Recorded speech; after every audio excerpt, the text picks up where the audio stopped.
इस कहानी की शुरुआत में हमें ब्रूस को दिखाया जाता है जो गामा रेडिएशन की वजह से हल्क में तब्दील हो गया था। उसे पुरानी बातें याद आती है जब वो हल्क में बदल गया था और उसने काफी तबाही मचाई थी। ब्रूस जनरल थेडियस से बचकर सालों से भाग रहा था। वो काफी महीनों से छिपकर ब्राजील के एक शहर रोशिना फावेला में रह रहा होता है और उसने पिछले 5 महीनों से कोई भी हरकत नहीं की थी क्योंकि वो अपने गुस्से को कंट्रोल करने के लिए मार्शल आर्ट और सांस लेने की ट्रेनिंग ले रहा था और अब वो इसमें काफी हद तक कामयाबी हो गया था। ब्रूस एक सोडा कंपनी में काम करता था। आज वो फैक्ट्री में अपना काम कर रहा होता है कि तभी बॉस उसे ऊपर बुलाता है क्योंकि वह मशीन का एक कंट्रोलर खराब हो गया था। ब्रूस उस कंट्रोलर को ठीक करता है लेकिन तभी उसे कंट्रोलर की वजह से चोट लग जाती है और उसके ब्लड की ड्रॉप नीचे गिर जाती है। यह देखकर ब्रूस काफी घबरा जाता है क्योंकि हल्क होने की वजह से उसकी बॉडी का ब्लड बहुत ही खतरनाक होता है, इसीलिए वो सारी मशीनों को ऑफ करवा देता है और उस ब्लड को साफ करके अपने गांव पर गम लगा लेता है ताकि उसका ब्लड और कहीं ना लगे। फिर मशीन को वापस से ऑन कर दिया जाता है और ब्रूस अपना काम करने लग जाता है। तभी लंच के दौरान एक वर्कर अडलिना नाम की लड़की को परेशान करने लगता है। ब्रूस उसकी मदद करने जाता है और उसे कहता है कि क्या तुम मेरे साथ लंच करने चलोगी। वह आदमी से गुस्सा होता है और उस पर हमला करने की कोशिश करता है। बॉस ये देख लेता है और उस पर चिल्लाता है जिससे वो आदमी उस पर हमला नहीं करता और ब्रूस अडलिना को लेकर वहां से चला जाता है। लेकिन तभी हमें दिखाया जाता है कि ब्रूस की ब्लड की एक ड्रॉप एक बोतल में गिर गई थी और फिर वो ब्लड सोडे में पूरी तरीके से घुल जाता है और उसे पैक करके यूएसए भेज दिया जाता है। ब्रूस काम खत्म करके जब अपने घर लौट रहा होता है तब वो एक आदमी से मिलता है क्योंकि उसने उससे एक खास तरह का फूल मंगवाया था। ब्रूस वो फूल देखकर बहुत खुश होता है और वो उसे थैंक्स कहकर घर आ जाता है। वो अपना लैपटॉप निकालता है और एक मिस्टर ब्लू नाम के शख्स से बात करता है जो उसे बताता है कि तुम्हें उस फूल की और बड़ी खुराक लेनी होगी जिससे हो सकता है कि तुम में से हल्क वाली पावर चली जाए। फिर ब्रूस उस फूल के छोटे छोटे टुकड़े करता है और उससे एक सीरम बना लेता है। फिर वो अपने ब्लड का एक सैंपल लेकर उस सीरम से मिक्स कर देता है और उसे माइक्रोस्कोप से देखता है लेकिन वो सीरम ठीक से असर नहीं कर पाती और इस बार भी वो फेल हो जाता है। फिर वो इसके बारे में मिस्टर ब्लू को चैट करता है तो मिस्टर ब्लू से अपने ब्लड का एक सैंपल भेजने को कहते हैं। ब्रूस अपने ब्लड का एक सैंपल लेता है और उसे मिस्टर ब्लू को पार्सल कर देता है। वहीं फिर हमें एक आदमी को दिखाया जाता है जो सोडे की ड्रिंक पी लेता है जिसमें ब्रूस का ब्लड था और उस पर गामा का बहुत बुरा असर होता है। इस बात का पता जनरल रोज को चल जाता है कि सोडे की बोतल की वजह से एक इंसान को गामा की बीमारी हो गई है, जिससे वो समझ आता है कि उस बोतल में ब्रूस का खून था। इसीलिए वो अपने सारे बेहतरीन सोल्जर्स को लेकर ब्राजील जाने की तैयारी करने लग जाते हैं और इन सभी सोल्जर्स में एक बहुत ही खास सोल्जर भी होता है जिसका नाम बॉक्सकी होता है जो बहुत ही फास्ट और चालाक होता है। जनरल उन सभी को लेकर ब्राजील की तरफ निकल जाते हैं। सभी लोगों को ब्रूस के बारे में इंफॉर्मेशन दी जाती है और उसे बेहोश करके पकड़ने को कहा जाता है लेकिन उन्हें ये नहीं बताया जाता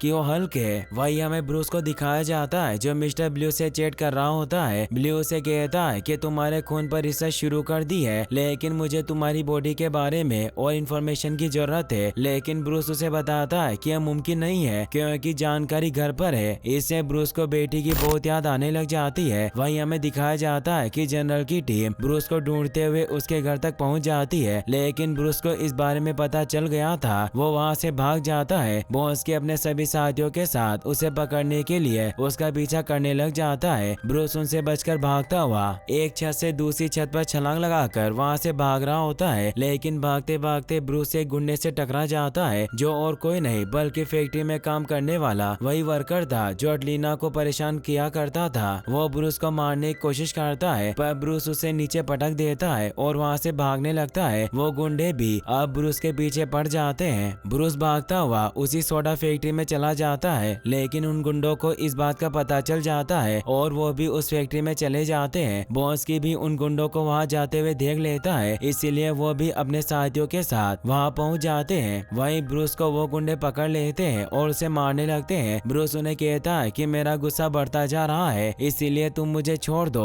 वरना तुम्हारे साथ बहुत बुरा होगा। लेकिन फिर भी वो गुंडे उसे पकड़कर दूर फेंकते हैं और जैसे ब्रूस की हार्ट बीट 200 पर पहुंचती है तो ब्रूस हल्क में चेंज हो जाता है। फिर हल्क उस गुंडे को पकड़कर दूर फेंकता है। ये देख देखकर बचे हुए दो गुंडे भागने लगते हैं, लेकिन हल्क एक एक को पकड़कर उन्हें मार देता है। सारे कमांडो को समझ नहीं आता कि वो बड़ी सी चीज क्या है, तो जनरल उन्हें कमांड देते हैं कि वही तुम्हारा निशाना है, इसीलिए सब बेहोशी के डोट उसे लगाकर पकड़ लो। सभी कमांडो हल्क पर फायरिंग कर देते हैं, लेकिन हल्क की बॉडी इतनी पावरफुल होती है कि उसे एक भी डोट नहीं लगता। हल्क गुस्सा होकर एक एक करके सभी कमांडो को मारने लग जाता है। अब सभी कमांडो को कोई दूसरा तरीका नजर नहीं आता, इसीलिए वो हल्क पर गोलियां और बम से हमला करते हैं, लेकिन हल्क को कुछ नहीं होता और वो बड़े से कंटेनर से उन पर हमला करता है, जिससे सारे कमांडो मर जाते हैं। और अब से बोंस्की जिंदा बचता है जो हल्क पर फायरिंग करता है। यह देख हल्क एक ट्रक उठाकर उसके ऊपर फेंकता है, जिससे वहाँ बहुत बड़ा ब्लास्ट होता है, लेकिन बोंस्की किसी तरह वहाँ अपने आप को बचा लेता है और फिर हल्क वहाँ से भागकर चला जाता है। वहीं बोंस्की वापस आकर जनरल को ब्रूस का बैग देता है, जिसमें लैपटॉप के साथ साथ बेटी की तस्वीर भी होती है। बोंस्की जनरल को कहता है कि हो सकता है कि यह लड़की ब्रूस की साथी हो, तो जनरल उसे कहता है कि वो अब उसकी कोई नहीं है, इसलिए वो अब अकेला है। तो बोंस्की जनरल को कहता है कि वो अकेला नहीं था, हम उसे पकड़ने वाले थे, लेकिन तभी हमारे सामने वो ग्रीन क्रिएचर आ गया जो बहुत ही खतरनाक था और उसने एक ट्रक को उठाकर ऐसे फेंका जैसे फुटबॉल हो, और ऐसी खतरनाक चीज मैंने आज तक कभी नहीं देखी। तो जनरल उसे बताते हैं कि वो ब्रूस ही था। फिर वो उससे सामान उठाकर वापस चलने की तैयारी करने को कहते हैं। वहीं फिर हमें जंगल में ब्रूस को दिखाया जाता है जो जंगल में बेहोश पड़ा हुआ होता है। ब्रूस की जब आँख खुलती है तो वहाँ से निकलने लगता है और तभी उसे वहाँ एक ट्रक आता हुआ नजर आता है। वो उस ट्रक ड्राइवर से हेल्प मांगता है। ड्राइवर उसे बताता है कि तुम ग्वाटेमाला में हो और मैं अगले टाउन की तरफ जा रहा हूँ, इसीलिए मैं तुम्हें वहाँ छोड़ सकता हूँ। फिर ब्रूस उसके ट्रक में बैठ जाता है। ब्रूस अगले टाउन में पहुंचकर अपने लिए कपड़े खरीदता है। वहीं फिर हमें जनरल और बोंस्की को दिखाया जाता है, जहाँ जनरल बोंस्की को सब कुछ बताते हैं कि तुम जानते ही होंगे कि हमारा एक वेपन डेवलपमेंट प्रोग्राम चल रहा है, लेकिन दूसरे विश्व युद्ध में उन्होंने एक प्रोग्राम शुरू किया था जो सेना की फौलादी ताकत को बढ़ाने के लिए था, यानी कि हम सुपर हीरो सैनिक बनाना चाहते थे, और उसी प्रोग्राम को मैंने फिर से चालू किया और एक खतरनाक मिशन स्टार्ट किया। फिर उससे ये भी बताते हैं कि बैनर का काम अभी शुरुआती दौर में ही था, उसने हथियार पर काम शुरू भी नहीं किया था। उसे लगता था कि वो रेडिएशन रेजिस्टेंस पर काम कर रहा है, इसीलिए मैं उसे कभी भी नहीं बताता कि हमारा ये प्रोजेक्ट क्या था, पर उसे अपनी खोज पर इतना भरोसा था कि उसने इसे खुद पर ही टेस्ट कर लिया। तो बोंस्की उन्हें कहता है कि आपने कहा था कि हथियारों पर काम नहीं कर रहा था, लेकिन आप कुछ कर रहे थे। तो जनरल उसे बताते हैं कि हमने एक सीरम बनाया था जिसमें काफी शक्तियाँ थी। तो बोंस्की उन्हें कहता है कि अगर मैं आज से 10 साल पहले उस सीरम को अपने शरीर में डाल सकता तो मैं भी एक दानव बन सकता था। तो जनरल उसे कहते हैं कि शायद इसमें मैं तुम्हारी कुछ मदद कर सकता हूँ। वहीं फिर हमें वर्जीनिया में कल्वर यूनिवर्सिटी को दिखाया जाता है, जहाँ ब्रूस डेटा को हासिल करने के लिए यूनिवर्सिटी में जाने की कोशिश कर रहा होता है, लेकिन गार्ड के होने की वजह से वो अंदर नहीं जा पाता। वहीं जब ब्रूस कल्वर यूनिवर्सिटी में साइंटिस्ट की लिस्ट देखता है तो उसे पता चलता है कि डॉक्टर रोज भी इसी यूनिवर्सिटी में काम करती है, लेकिन जब वहाँ बेटी को किसी दूसरे इंसान के साथ देखता है तो उसे बहुत बुरा लगता है क्योंकि उसे प्यार करता था। फिर ब्रूस स्टेन की पिज्जा शॉप पर जाता है जहाँ वो और बेटी अक्सर जाया करते थे। वो स्टोन से मिलकर उन्हें बताता है कि आपने जो भी मेरे बारे में सुना है वो गलत है। तो स्टेन उसे कहते हैं कि मैं जानता हूँ क्योंकि मुझे पता है कि तुम दोनों मेरे कितने अजीज थे, और क्या तुमने बेटी से बात की? तो ब्रूस कहता है कि मैंने उससे बात नहीं की और वो नहीं जानती कि मैं यहाँ हूँ, लेकिन वो किसी आदमी के साथ थी। तो स्टेन कहता है कि वो बहुत ही काबिल साइकोकेट्रिस्ट है और लोग कहते हैं कि वो बहुत ही अच्छा इंसान है। फिर वो ब्रूस को कहते हैं कि बताओ मैं तुम्हारे लिए क्या कर सकता हूँ? तो ब्रूस कहता है कि मुझे रहने के लिए कमरे की जरूरत है। तो स्टेन उसे कहते हैं कि ऊपर वाला कमरा खाली है, तुम वहाँ रह सकते हो। फिर अगले दिन ब्रूस पिज्जा डिलीवरी बॉय बनकर यूनिवर्सिटी जाता है ताकि वो वहाँ इंफॉर्मेशन हासिल कर सके। ब्रूस गार्ड को एक पिज्जा का लालच देकर ऊपर चला जाता है, जहाँ जब वो लैब में इंफॉर्मेशन निकालने की कोशिश करता है तो उसे पता चलता है कि सारा डेटा मिटा दिया गया है। फिर वो मिस्टर ब्लू से कांटेक्ट करता है और उसे बताता है कि सारा डेटा गायब है, इसीलिए मुझे अब भागते रहना होगा। वहीं फिर ब्रूस घर आकर अपना सामान पैक कर लेता है ताकि वो वहाँ से निकल सके। तभी हमें दिखाया जाता है कि बेटी अपने नए बॉयफ्रेंड के साथ स्टेन की शॉप में आती है और तभी वहाँ ब्रूस भी बाहर आता है, लेकिन बेटी उसे देख लेती है। यह देखकर ब्रूस वहाँ से भाग जाता है। वहीं ब्रूस स्टेन से पूछती है कि ब्रूस यहाँ सच में था, तो स्टैन उसे सब सच बता देते हैं क्योंकि वो जानते थे कि बेटी ब्रूस की मदद कर सकती है। बेटी ब्रूस को ढूंढते हुए रोड पर जाती है और उसे ब्रूस मिल जाता है और उसे अपने साथ घर चलने को कहती है। फिर बेटी उसे अपने घर ले जाकर एक पेन ड्राइव दिखाती है और उसे बताती है कि इससे पहले कि वो लोग सारी जानकारी लैब से ले जाते, उससे पहले ही मैंने सारी फाइलें वहाँ से कॉपी कर ली थी। फिर वो ब्रूस से कहती है कि क्यों ना हम मिलकर मेरे डैड को सब कुछ बता क्यों नहीं देते। तो ब्रूस उसे कहता है कि हम ऐसा नहीं कर सकते क्योंकि वो मेरी पावर को मेरे अंदर से निकाल कर इसे एक हथियार बनाना चाहते हैं। वहीं फिर हमें जनरल को दिखाया जाता है जो लैब में जाकर उस सीरम को हासिल कर लेते हैं। फिर वो बॉस्की पर इसका एक्सपेरिमेंट शुरू करने की तैयारी करने लगते हैं। जनरल बॉस्की को कहते हैं कि जैसे ही इस एक्सपेरिमेंट में कोई भी दिक्कत नजर आएगी तो हम ये प्रयोग रोक देंगे। फिर उसके शरीर में उस सीरम के 2 इंजेक्शन इंजेक्ट किए जाते हैं और एक इंजेक्शन बोन मेरो पर इंजेक्ट किया जाता है। वहीं फिर अगले दिन हमें बेटी और ब्रूस को दिखाया जाता है जो यूनिवर्सिटी जा रहे होते हैं, लेकिन जनरल को इसके बारे में पता चल जाता है और वो अपने सभी सोल्जर को लेकर ब्रूस को पकड़ने के लिए वहाँ जाते हैं। ब्रूस ये देखकर बेटी को वहाँ से दूर भागने को कहता है। वहीं फिर हमें दिखाया जाता है कि बॉस्की में उस सीरम की वजह से बहुत ताकत आ गई है और वो ब्रूस को पकड़ने के लिए बहुत ही फास्ट दौड़ रहा होता है, लेकिन जनरल उसे ऐसा करने से मना करते हैं। ब्रूस भागता हुआ यूनिवर्सिटी के अंदर चला जाता है। वहीं बेटी जनरल की गाड़ी के सामने जाकर खड़ी हो जाती है और अपने डैड से कहती है कि मैं जानती हूँ कि आप अंदर है, और फिर जनरल बाहर आते हैं। वहीं ब्रूस यूनिवर्सिटी के ब्रिज पर पहुंच जाता है, लेकिन सोल्जर उसे दोनों तरफ से घेर लेते हैं और उस पर गैस बॉम्ब से अटैक किया जाता है। बेटी ब्रूस को मुसीबत में देखकर उसकी मदद करने के लिए उसके पास जाने की कोशिश करती है, लेकिन जनरल के सोल्जर उसे रोक लेते हैं और उसे नीचे गिरा देते हैं, जिससे ब्रूस को बहुत गुस्सा आ जाता है और वो हल्के में चेंज हो जाता है। वो नीचे छलांग लगाकर बहुत जोर से चिल्लाता है। जनरल ये देखकर सोल्जर को उस पर फायरिंग करने को कहते हैं। हल्क पर हर जगह से फायरिंग हो रही होती है। यह देखकर हल्क सोल्जर्स पर अटैक करता है और एक एक करके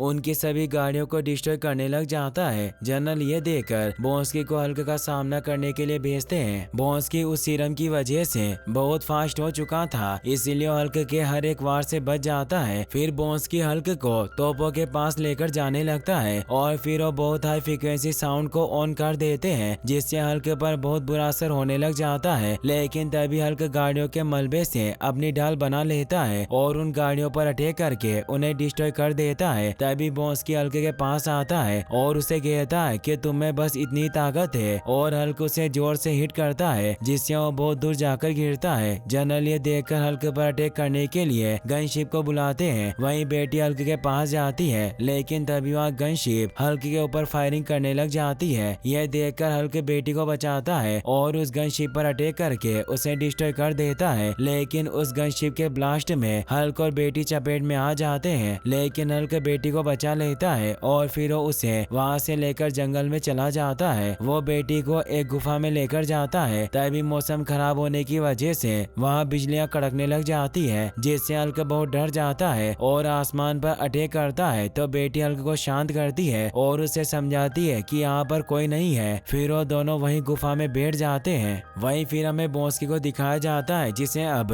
हॉस्पिटल में भर्ती किया हुआ था और उसकी हालत बहुत खराब थी। जनरल उससे मिलने जाते हैं। डॉक्टर उन्हें बताते हैं कि इसकी सारी हड्डियां टूट चुकी है, लेकिन उसका दिल बिल्कुल मशीन जैसा है जो रेस के घोड़ों की तरह बहुत फास्ट रन कर रहा है। वहीं फिर हमें दिखाया जाता है कि अगली सुबह जब बेटी की आंख खुलती है तो वो देखती है कि ब्रूस नॉर्मल हो गया है और फिर वो पास ही के एक टाउन में एक रूम ले लेते हैं। वहीं बॉस्की अब पूरी तरीके से ठीक हो जाता है और वो जनरल से कहता है कि अब मैं ब्रूस से अपना बदला लेकर रहूंगा। वहीं ब्रूस और बेटी मिस्टर ब्लू से मिलने जाने का डिसाइड करते हैं, लेकिन ब्रूस बेटी को कहता है कि हम अपने सामान में से कुछ ही चीजें इस्तेमाल कर सकते हैं, लेकिन हम क्रेडिट कार्ड, ID कार्ड और फोन कार्ड इस्तेमाल नहीं कर सकते। वहीं हमें जनरल की टीम को दिखाया जाता है जो डॉक्टर रेस के डेबिट कार्ड और इंटरनेट अकाउंट पर नजर रखे हुए होते हैं, लेकिन जनरल उन्हें बताता है कि वो इतनी आसानी से सामने नहीं आएगा क्योंकि वो पिछले 5 सालों से घूमता रहा और पकड़ा नहीं गया, इसीलिए वो कोई सुराग नहीं छोड़ेगा। लेकिन अगर उसे पकड़े जाने का डर होता तो यहाँ से कब का भाग गया होता, इसीलिए वो इस बार भाग नहीं रहा बल्कि उसे मदद की तलाश है। इसीलिए वो मिस्टर ग्रीन और मिस्टर ब्लू के अकाउंट पर नजर रखे हुए होते हैं। वहीं ब्रूस जब मिस्टर ब्लू को पेन ड्राइव की फाइल सेंड करता है तो इसके बारे में जनरल की टीम को पता चल जाता है कि ब्रूस न्यूयॉर्क में मिस्टर ब्लू से मिलने जा रहा है। वहीं ब्रूस और बेटी न्यूयॉर्क की तरफ निकल पड़ते हैं। वो एक कार से जा रहे होते हैं, लेकिन रास्ते में पुलिस चेकिंग कर रही होती है, इसीलिए वो कार वहीं छोड़कर बोट से निकल जाते हैं। वहीं फिर वो यूनिवर्सिटी जाकर डॉक्टर स्टर्न से मिलते हैं, क्योंकि डॉक्टर स्टर्न ही मिस्टर ब्लू होते हैं। स्टर्न मिस्टर ग्रीन से मिलकर बहुत खुश होते हैं। फिर वो ब्रूस से कहते हैं कि अगर हम ये एक्सपेरिमेंट शुरू कर दे और सब कुछ सही भी हो जाए तो क्या ये सही इलाज होगा, और अगर इस एक्सपेरिमेंट में जरा सी भी गलती हो गई तो तुम्हारी मौत भी हो सकती है। लेकिन ब्रूस उसे कहता है कि हमें करना ही होगा। वहीं हमें जनरल की आर्मी को दिखाया जाता है जो ब्रूस को पकड़ने के लिए न्यूयॉर्क की तरफ निकल जाती है। वहीं हमें डॉक्टर स्टर्न को दिखाया जाता है जो ब्रूस पर इस एक्सपेरिमेंट को स्टार्ट कर देते हैं। वो डायलिसिस मशीन को स्टार्ट कर देते हैं ताकि ब्रूस के खून में एंटीडोट मिल सके, और फिर वो ब्रूस को इलेक्ट्रिक शॉक देते हैं ताकि वो हल्क में चेंज हो जाए। शॉक लगते ही ब्रूस हल्क में चेंज हो जाता है और वो बहुत बेकाबू हो जाता है, जहाँ बेटी उसे शांत करती है और वो स्टर्न को एंटीडोट मिलाने को कहती है, जिससे ब्रूस नॉर्मल हो जाता है। इसका मतलब ये होता है कि उन्होंने हल्क का एंटीडोट बना लिया था। वहीं अब पूरी आर्मी स्टर्न की लैब के बाहर पहुंच जाती है। स्टर्न ब्रूस को बताता है कि मैंने तुम्हारे खून से बहुत सारा खून बनाया है और इस गामा टेक्निक से हम लोगों का इलाज कर सकते हैं और बीमारियां इंसान को छू तक नहीं पाएगी। तो ब्रूस उसे कहता है कि हम ये सब नष्ट कर देंगे, क्योंकि ये बहुत ही खतरनाक है और इस पर काबू पाना बहुत ही मुश्किल है और मिलिट्री इसको हथियार बनाना चाहती है। इसीलिए अगर इसके बारे में जनरल को पता चल गया तो बहुत बुरा हो सकता है। तभी वहाँ ब्रूस पर बेहोशी का इंजेक्शन लगा दिया जाता है। तभी वहाँ बॉस की भी आ जाता है और उसे बहुत गुस्सा आता है और वो कहता है कि हल्क कहाँ है। फिर उसे बेहोश कर देता है। फिर जनरल उसे अपने साथ लेकर जाता है। वहीं एक लेडी ऑफिसर स्टर्न से पूछताछ कर रही होती है। वो उसे कहती है कि तुम हल्क जैसे और भी बना सकते हो, लेकिन स्टर्न उसे कहता है कि वो एक हादसा था, हमें इसे और बेहतर करना होगा। तभी बॉस की वहाँ आकर उसे मार देता है और स्टर्न को धमकाता है कि तुम्हें मुझे भी हल्क जैसा बनाना होगा। तो स्टर्न उसे कहता है कि मुझे लगता है कि तुम्हारे अंदर पहले से कुछ है, इसीलिए तुम पर इसका बुरा असर हो सकता है। लेकिन बॉस की गर्दन पकड़कर उसे हवा में उठा देता है, जिससे स्टर्न को उसकी बात माननी पड़ती है और वो बॉन्स्की के अंदर ब्रूस का खून मिला देता है, जिससे बॉन्स्की एक बहुत ही खतरनाक क्रिएचर बन जाता है, क्योंकि उसमें पहले से बहुत सारे सीरम को डाला हुआ था। बॉन्स्की बाहर आकर हर जगह तबाही मचाने लग जाता है। सारे कमांडो जनरल को कांटेक्ट करके बताते हैं कि एक अजीब सा क्रिएचर सिटी में आ गया है और हर जगह तबाही मचा रहा है। तो जनरल बहुत परेशान होते हैं क्योंकि ब्रूस तो वहीं होता है। ये सुनकर जनरल हेलीकॉप्टर को वापस ले जाने को कहते हैं और फिर जनरल वीडियो कॉल से नीचे का सारा नजारा देखते हैं। तो जनरल देखते ही समझ जाते हैं कि वो बॉन्स्की है। ब्रूस उन्हें कहता है कि ये सब आपकी वजह से हो रहा है। वहीं सिटी में बॉन्स्की हर जगह तबाही मचा रहा होता है और सभी लोगों को मार रहा होता है। ये देखकर जनरल को अपनी गलती का एहसास हो जाता है, लेकिन ब्रूस उन्हें कहता है कि अब मुझे उसे रोकना होगा। फिर वो हेलीकॉप्टर का पीछे का दरवाजा खुलवाता है, लेकिन बेटी उसे नीचे जाने से मना करती है और उसे कहती है कि अगर तुम हल्क में चेंज नहीं हुए तो क्या होगा।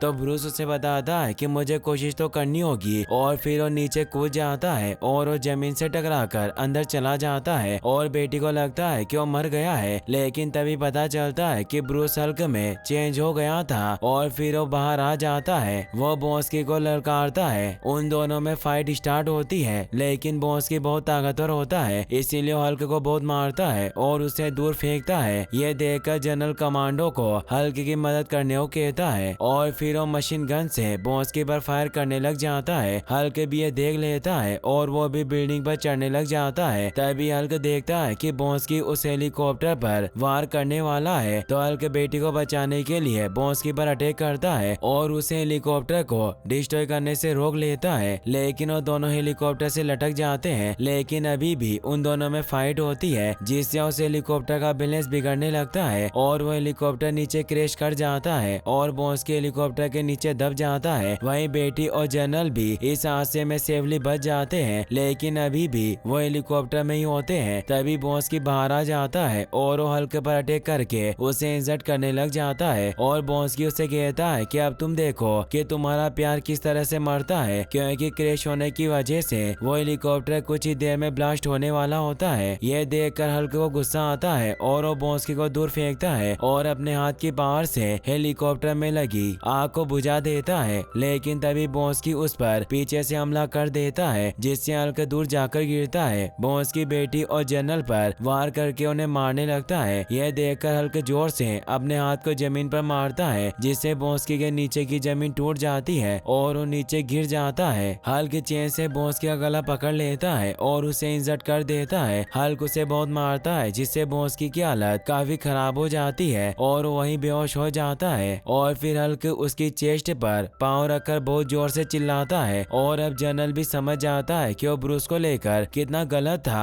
और वो अपने सोल्जर को ब्रूस पर अटैक करने से रोक लेता है। लेकिन तभी वहाँ पुलिस हल्क को पकड़ने के लिए आ जाती है और हल्क बेटी को अलविदा कहकर वहाँ से भाग जाता है। बेटी ब्रूस को बहुत मिस कर रही होती है। वही हमें ब्रूस को दिखाया जाता है जो ब्रिटिश कोलंबिया में सबसे चिप कर रह रहा होता है और अब वो ये सीखने की कोशिश कर रहा होता है कि अपनी हल्क पावर को कैसे कंट्रोल किया जाए। वही हम एक बार में जनरल को देखते हैं, जिससे आयरन मैन यानी टोनी स्टार्क मिलने आता है और कहता है कि सुपर सोल्जर प्रोग्राम को रद्द कर दिया है और मेरा हमेशा से मानना है कि हथियार ज्यादा भरोसेमंद होते हैं। फिर वो जनरल को कहता है कि अगर हम खुद ही एक टीम बनाए तो कैसा रहेगा। और यहीं पर यह मूवी एंड हो जाती है। गाइस, अगर आप हल्क की फर्स्ट मूवी की एक्सप्लेनेशन भी देखना चाहते हैं तो मुझे कमेंट में जरूर बताना। साथ ही इस वीडियो को लाइक और चैनल को सब्सक्राइब करने के लिए आपका तहे दिल से शुक्रिया। मिलते हैं नेक्स्ट वीडियो में। Thanks for watching.